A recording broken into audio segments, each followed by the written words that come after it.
Saya berjalan di taman yang indah ini, merenungkan tentang kebiasaan dan cara hidup yang sadar. Kebiasaan itu bukan hanya tindakan, tapi juga pemahaman kenapa kita melakukannya. Kalau kita tahu kenapanya, jauh lebih mudah untuk konsisten. Pernahkah kita berhenti sejenak dan bertanya pada diri sendiri, apakah semua hal yang kita lakukan setiap hari benar-benar atas kesadaran kita? Atau jangan-jangan kita hanya sekadar menjadi bayangan dari kebiasaan orang lain? Seringkali kita merasa sudah berada di jalan yang benar hanya karena kita mengikuti langkah seseorang yang kita anggap hebat, tanpa pernah benar-benar memahami apa tujuan di balik langkah tersebut. Mari kita bayangkan sebuah cerita sederhana. Ada seseorang yang setiap hari memperhatikan ibunya selalu memotong kedua ujung daging sebelum memasaknya ke dalam panci. Karena menganggap itu adalah rahasia kelezatan masakan sang ibu, ia pun melakukan hal yang sama selama bertahun-tahun. Sampai suatu hari, ia bertanya, "Ma, kenapa sih ujung dagingnya harus selalu dibuang?"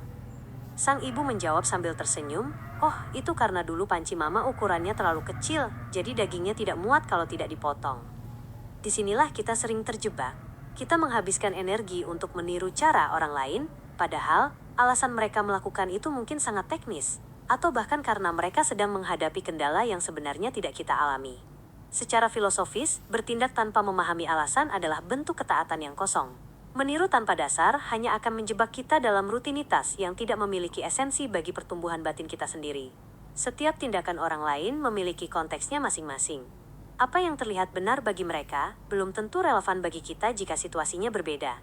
Itulah mengapa memiliki keberanian untuk bertanya mengapa, bukan berarti kita tidak percaya, melainkan bentuk tanggung jawab kita untuk memiliki kesadaran penuh atas hidup kita sendiri. Kebenaran sejati tidak ditemukan hanya dari sekadar melihat lalu meniru secara buta. Ia ditemukan saat kita mampu merenungi setiap tindakan dengan kebijaksanaan. Meneladani kebaikan itu sangat perlu, namun pastikan kita juga memahami maknanya. Jadilah pribadi yang bergerak karena pemahaman, bukan sekadar peniru yang kehilangan arah di tengah jalan.